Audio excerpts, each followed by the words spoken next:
जानिए कैसे राधा के नाम के साथ श्री कृष्ण ने अंतिम समय में अपनी अंतिम लीला रची और कितनी पीड़ा के साथ वे इस मृत्यु लोक से विदा हो गए। एक ऐसा श्राप जो युग के समाप्त होने से पहले ही मिला, जिसने सब कुछ जानते हुए भी सब सहा, हंसते हुए इतिहास को घटते देखा और अंततः उसी श्राप ने इतिहास की दिशा ही बदल दी। मैं तुम्हें श्राप देता हूँ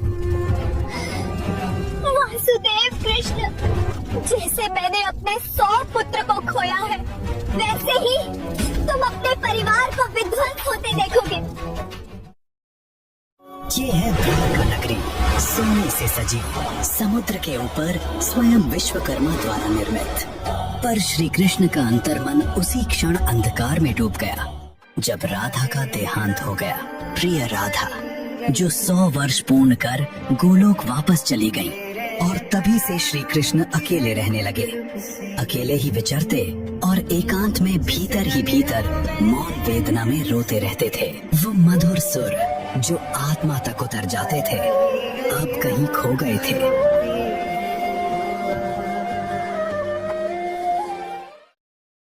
ये है राम राज्य, अयोध्या। सब कुछ ठीक चल रहा था, तभी अचानक नियति ने करवट ली। एक ऐसा रहस्य जो केवल 2 ही लोगों के बीच था। स्वामी, आप क्या सोच रहे हैं? आज एक नया इतिहास रचने वाला है। लेकिन क्या? स्वामी, रात का शांत समय था, महल पूरी तरह निस्तब्ध था, चांदनी उसकी सुंदरता बढ़ा रही थी। तभी उसी पल एक अनोखा इतिहास बन गया। उसी समय जरा नामक एक असुर वहां आया। राक्षस अयोध्या की ओर बढ़ रहा था और राम भी उसी आशंका में वन की दिशा निहार रहे थे। मेरा नमन स्वीकार करें, आपके जैसे पुरुषोत्तम को मिलना मेरा सौभाग्य है। मुझे पता है तुम क्यों आए हो, बोलो क्या बोलना चाहते हो? आपने त्रेता युग में अनेकों राक्षसों का वध किया है। मैं चाहता हूँ कि किसी युग में मैं भी आपको मारूं। मैं तुम्हें वरदान देता हूँ, द्वापर में मैं कृष्ण रूप में जन्म लूंगा और मेरी मृत्यु तुम्हारे ही हाथों होगी। कहानी यही समाप्त नहीं हुई, यहीं से एक नया इतिहास आरंभ हुआ। समय का चक्र घूम चुका था, श्री कृष्ण अपने अंतिम क्षणों की ओर बढ़ रहे थे। यही वो पीपल का वृक्ष था जहां नियति ने अंतिम क्षण रचा। जो सबके सारथी थे, वही आज नियति के सामने पूर्णतः विवश और निशब्द थे। श्री कृष्ण उसी पीपल के वृक्ष के नीचे जाकर बैठ गए। आज मैं अकेला हूँ राधे, सब कुछ छूट गया हाथ से। न जाने मैंने धर्म की रक्षा के लिए कितने कार्य किए, लेकिन बदले में मुझे केवल श्राप मिला। एक बार नारद ने भी मुझे श्राप ही तो दिया था। जब नारद नारायण पर क्रोधित हो उठे, जब एक भक्त अपने ही आराध्य को श्राप दे बैठा। समुद्र मंथन में आपने शंकर को विष पिलाया और स्वयं लक्ष्मी तथा रत्न स्वीकार किए। आप दूसरों का सुख कभी सहन नहीं कर सकते। अब सुनिए, ये ब्रह्मा पुत्र नारद का श्राप है। जिस प्रकार आज मैं विश्व मोहिनी के लिए विलाप कर रहा हूँ, उसी प्रकार आप भी अपनी पत्नी के लिए रोएंगे। मैं स्वीकार करता हूँ नारद। ये है गोलोक, जिसकी सुंदरता के आगे चंद्रमा की चांदनी भी शर्मा कर फीकी पड़ जाए, जहाँ की हवा के कण कण में राधा कृष्ण का प्रेम बसा है। ये है गोलोक की स्वामिनी राधा रानी। लेकिन राधा का मन दुख और पीड़ा से भर गया था। उदास बैठी राधा के कानों में तभी कृष्ण की पुकार गूंज उठी। मैं बहुत पीड़ा में हूँ राधे, मुझे तुम्हारे पास आना है। ये पुकार सुनते ही वो रो पड़ी। राधा की आंखें भर आईं और उसी क्षण एक गोपी उनके पास आ पहुँची। राधा, तुम रो क्यों रही हो? क्या कुछ अनहोनी होने वाली है? तुम सबके प्रिय कान्हा बहुत पीड़ा में है। शायद वो अंतिम पल आ गया है। मुझे मेरे कान्हा के पास जाना है। दोनों भाव विभोर होकर रो पड़े और फिर राधा मृत्यु लोक की ओर प्रस्थान कर गईं। राधा ने पीछे से कृष्ण को छूने की कोशिश की, मगर एक अदृश्य शक्ति ने रोक लिया। फिर राधा रोती हुई वहाँ से लौट गईं। कृष्ण रोते रोते ही सो गए और मन ही मन सोचने लगे, ये कैसा जन्म मिला मुझे।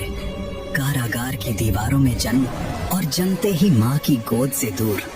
न उसे बचपन मिला, न ममता। जिस उम्र में खेलना था उस उम्र में असुरों का संहार किया और युग को धर्म का मार्ग दिखाने के लिए अर्जुन को गीता का ज्ञान दिया, पर प्रतिदान में मिला गांधारी का श्राप। और राधा, जो मुझसे भी अधिक मुझसे प्रेम करती थी, उससे भी बिछड़ना पड़ा। उसके बिना मेरा हर विजय अधूरा है। उसी वक्त वहाँ जरा नामक शिकारी जंगल में शिकार करने निकला था। चमकता हुआ एक हिरन उसके पास से गुजरा। हिरन बेहद चमकदार था। जहाँ श्री कृष्ण सोए थे वहीं से हिरन दौड़ता हुआ निकल गया। जरा को लगा वही हिरन है। उसने उसे हिरन समझकर धनुष उठाया और निशाना साधने लगा। धनुष से छूटा बाण आग की तरह हवा को चीरता हुआ आया और कृष्ण के चरणों में जा लगा। राधे राधे। और वहीं कृष्ण ने अपनी अंतिम सांसें छोड़ दी। उसी क्षण एक युग का अंत हो गया। जरा वहाँ से निकलकर सीधे हस्तिनापुर पहुँचा और पांचों पांडवों के समक्ष उपस्थित हो गया। हम सबके प्रिय कृष्णा अब नहीं रहे। आप लोग शीघ्र मेरे साथ चले। सभी पांडव अपने सैनिकों, पालकियों और रथों के साथ श्री कृष्ण के पास प्रस्थान कर गए। जंगल में पहुंचते ही वे दौड़ते हुए सीधे श्री कृष्ण के पास जा पहुंचे। ये क्या हो गया माधव? अभी तो हमें और समय बितानी थी। भीम ने रोते रोते श्री कृष्ण को अपनी गोद में उठाया और जंगल से बाहर नदी के घाट तक ले गया। घाट पर उनके अंतिम संस्कार की तैयारियां की गईं। मौसम भी जैसे रो रहा था। एक युग समाप्त हो रहा था और दूसरे युग की शुरुआत लिखी जा रही थी। श्री कृष्ण को गोद में उठाकर चिता पर रखा गया। आसमान में बादल गरज रहे थे। अंतिम संस्कार की विधि आरंभ हुई। भीम ने स्वयं उसे प्रारंभ किया। अब मुहाग्नि देने का समय आ गया है। पंडित जी के मंत्रों के बीच पांडवों ने मशाल उठाई और श्री कृष्ण की चिता को अग्नि दी। उस दिन जैसे एक युग समाप्त हो गया।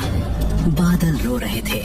सभी ने श्री कृष्ण को प्रणाम किया और संसार सूना पड़ गया। अंतिम विधि के लिए जब पंडित जी राख समेट रहे थे, तभी उसी राख से एक धड़कता हुआ दिल बाहर निकल आया। गर्म तपता लाल रंग का वो दिल मानो एक नए युग को दिशा देने के लिए धड़क रहा हो। ये श्री कृष्ण का हृदय है। इसको जलाना उचित नहीं होगा। उन्होंने उस धड़कते दिल को देखते ही घबराकर एक मोटी लकड़ी ली। पेड़ के सहारे उसे कसकर बांधा। रस्सी को बार बार खींचकर इतनी मजबूती से जकड़ा कि वो हिल भी ना सके। फिर भारी मन से उसे उठाया और नदी की धारा में छोड़ दिया ताकि वो बहते बहते कहीं दूर खो जाए। क्या आपको पता है आगे श्री कृष्ण के उस दिव्य हृदय के साथ क्या हुआ? अगर आप दूसरा भाग देखना चाहते हैं तो कमेंट में जय श्री कृष्ण जरूर लिखें।